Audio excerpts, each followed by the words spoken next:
Pallavi lifestyle Marathi चॅनलमध्ये आपलं स्वागत आहे। मी आहे पल्लवी। आज मी घेऊन आले आहे कच्च्या टोमॅटोची चटणी।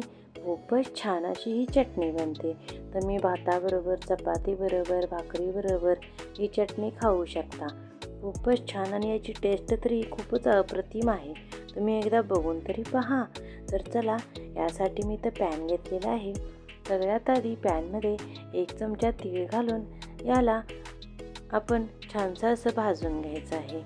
तर बघा, तीळ जेव्हा भाजले जातील तर ते उडायला लागतात आणि त्यामधून चटचट असा आवाज येतो, तेव्हा हे तीळ छानसे भाजले आहेत असं समजावं। तर चला, तीळ असे छानसे भाजल्यानंतर आपल्याला याला एका प्लेटमध्ये काढून घ्यायचं आहे। तर चला, याच पॅनमध्ये मी घातलेली आहे हिरवी मिरची।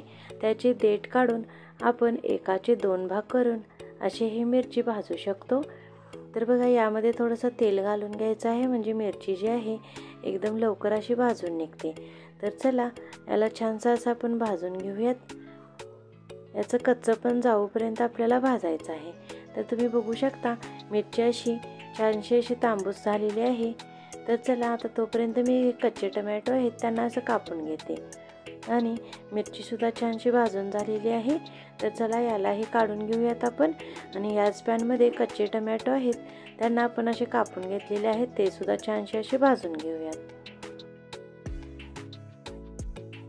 यामध्ये मी थोडं तेल घातलेलं आहे आणि तुम्ही यामध्ये कच्चा जो कांदा आहे तो सुद्धा घालू शकता किंवा तुम्हाला नको असेल तर स्किप सुद्धा करू शकता। तर हे दोन्ही जिन्नस आपल्याला छानसं असं भाजून घ्यायचं आहे। तर याचा थोडा तांबूस कलर आल्यानंतर आपण याला काढून घेऊयात। तर चला, याला मिक्सरच्या छोट्या जारमध्ये आपण काढून घेऊयात। तर आता यामध्ये आपण बाकीचे जिन्नस घालणार आहोत। बाकीचे जे जिन्नस आहेत ते म्हणजे आपण भाजून घेतलेले तीळ आणि हिरवी मिरची। तर चला, हे यामध्ये घालून घेऊयात। आता यामध्ये आपल्याला घालून घ्यायची आहे हिरवी मिरची आपण घातलेली आहे। तर चला, यामध्ये घालून घेऊयात लसूण, कढीपत्ता आणि चवीनुसार मीठ। आणि मी यामध्ये 1 चमचा गूळ घातलेला आहे आणि कोथिंबीर सुद्धा मी यामध्ये घालून घेतलेली आहे। आता एक वेळाला आपण चालवून घेऊयात। तर बघा, जी पेस्ट आहे ती अशी दरदरीत अशी झालेली आहे। तुम्ही असं सुद्धा चटणी बनवू शकता, पण मी याला अजून थोडंसं बारीक करणार आहे। तर चला, अजून एक वेळा आपण याला ग्राइंड करून घेऊयात। तर बघा, आपली छानशी अशी चटणी बनलेली आहे। तर चला, आपण याला एका बाउलमध्ये असं सर्व करूयात। पल्लवी लाईफस्टाईल मराठी चॅनलला अजून तुम्ही सबस्क्राईब केलं नसेल तर प्लीज लाईक करा, शेअर करा आणि सबस्क्राईब करा आणि बेल बटन दाबायला विसरू नका, म्हणजे अशी नवनवीन रेसिपी तुम्हाला मिळत राहील। तर चला, आपण याला असं भाकरीवर सर्व करूयात।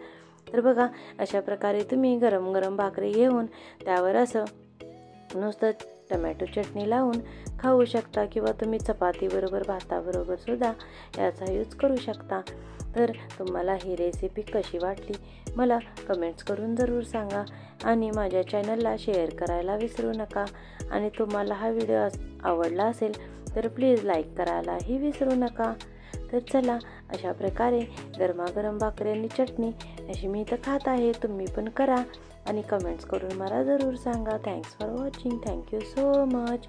धन्यवाद।